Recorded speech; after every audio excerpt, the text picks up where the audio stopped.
Hi, how's everyone doing, guys? I'm back here today to talk about a little Champions League recap.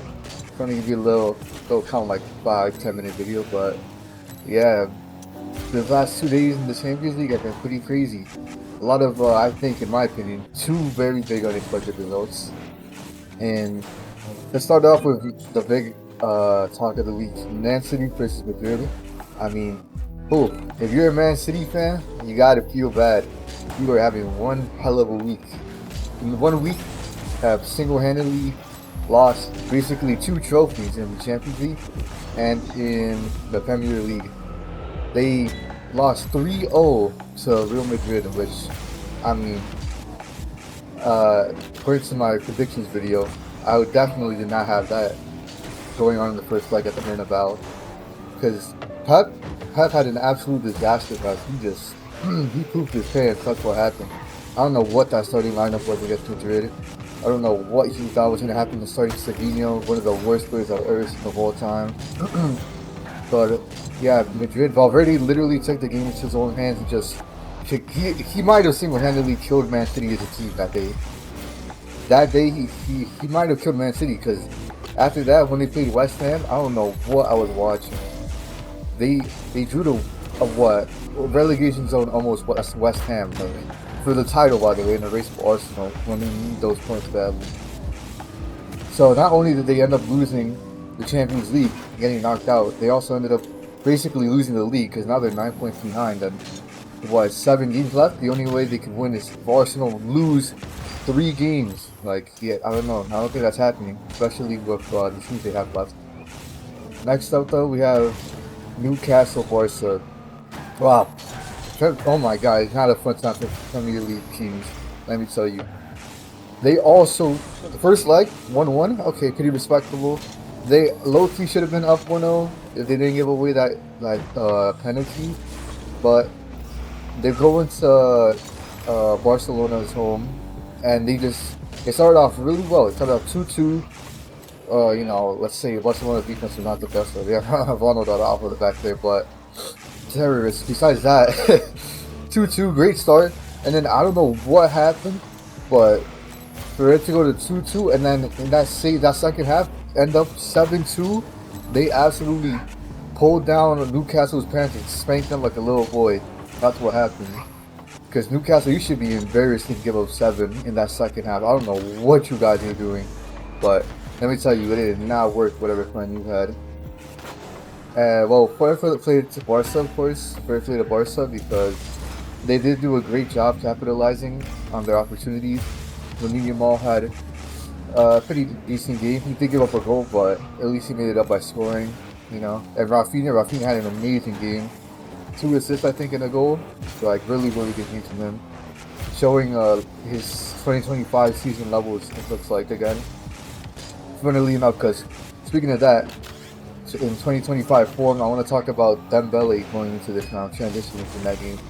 Dembele was heating up against Chelsea. And I don't know if it's like a grudge thing because of what happened in the Club World Cup, but PSG, they were ruthless against Chelsea. They absolutely destroyed them. Barcola was finishing. That's when you know Chelsea were cooked. If Barcola could finish, yeah, it's GG.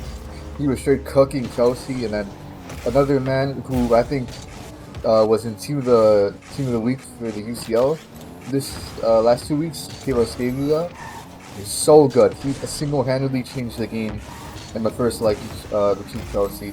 Comes off the pitch as a sub in like the 75th minute. He scores 2 goals, one of them being a wonder goal. He cuts into the right and just finesses it top bench. Insane goal. Absolutely amazing impact player. Second leg as well. He starts off the game with a goal. And yeah, on aggregate, PSG just beat Chelsea 8-2. Again, Premier League clubs. Is it a finished league? Because they are getting absolutely destroyed. But let's move away from the Premier League real quick. Let's go on to Germany versus Italy. Atalanta versus Bayern. Massacre, 10-2 on aggregate.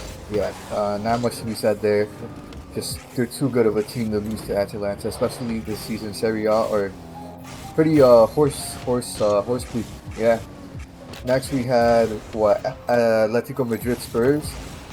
More of a sleeper. That game was basically decided in the first leg. Spurs fought well to get a win in the second leg, but it still wasn't enough. Atletico Madrid go through. I mean, what do you expect when you can see that many goals in the first leg, right? It's just going to be so hard to come back, especially against a team that parks the bus. Then we had Arsenal, Leverkusen. Pretty boring, very, very boring games. 1-1 the first leg, two corner goal, and then a goal, I forgot who it was by. But second leg, it was a 2-0 to Arsenal. Actually scored a wonder goal for the first goal. And you could say that was pretty nice. Besides that, nothing much to talk about there. The expected result, you know, is Leverkusen. We weren't really expecting them to upset Arsenal. Or at least I wasn't. Oh, and then we had to go into another talk of the last 2 days. The remontada of Sporting. Wow, what a comeback from them. They absolutely showed insane resilience. They came back 3-0 from a 3-0 deficit in the first leg against Bodo Glimt to then go home and score 4 throughout, including the extra time. Wow, insane resilience. Like, I feel Bodo Glimt, they just sparked the bus a bit too much, and they just didn't play well, if I'm not too honest. They just conceded too many easy goals. I think if they kept to their style of play of counterattacking, I think they would have been fine. But they decided to park the bus, and yeah, they ate it. It cost them their run. So yeah, congratulations to Sporting. What a comeback! Wow. But then we have, okay, this one is like, this team in my opinion sold so bad. Galatasaray against Liverpool. You go to the Anfield with a goal lead, and you decide to park the bus again. No, you decide to play a high line, sorry. And with that high line, you guys just got punished like crazy. They got counterattacked like insanely bad. They had a lot of goals. Conceded 4. They honestly could have conceded 6. They had a couple 1v1 opportunities in that game that Ekitike missed, or Szoboszlai missed. But Szoboszlai is easily, and I mean easily, Liverpool's best player. He's single-handedly saving them from relegation, I think. Like, without him, Liverpool are just... honestly, I think Liverpool could genuinely have tied that game, or lost, sorry, if it wasn't for Szoboszlai at the beginning. He brought them in from the dirt. He got a penalty for them. And then Salah, we were talking about Salah's fans, but he made it up. He scored a nice little finesse cut in.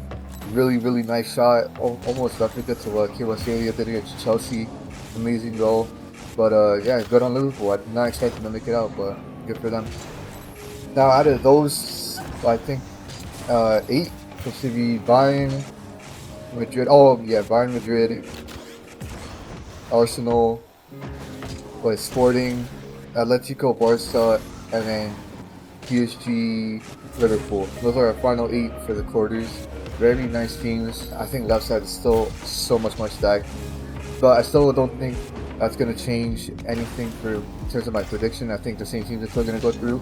If you looked at my last video for predicting the Champions League, I don't think the upset to me of Madrid winning or Liverpool winning is going to change anything, because I still think Bayern and PSG are still going to go through anyways, like I said.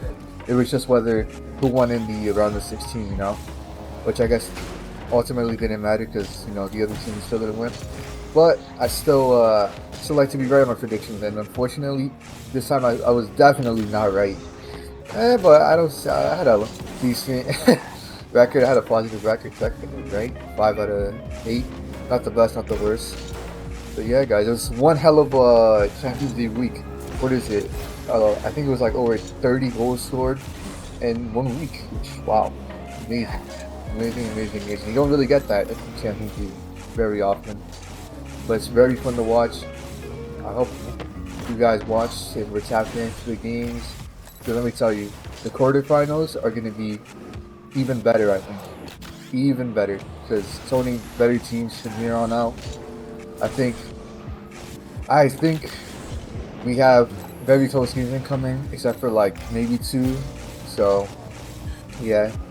Well guys, that should be the end of it for me today. I hope you guys enjoy. I hope you guys share your opinions on what do you think about my draws or the games that happened. Were you surprised? Did you expect it? Because I know no one expected that Sporting remontada. Come on now, don't lie to yourself. No one expected that. But yeah, guys, that'll be it for me today. Have a good day, have a good week, have a good year, have a good life. Stay safe, and yeah, guys, I'll see you next time. Bye bye.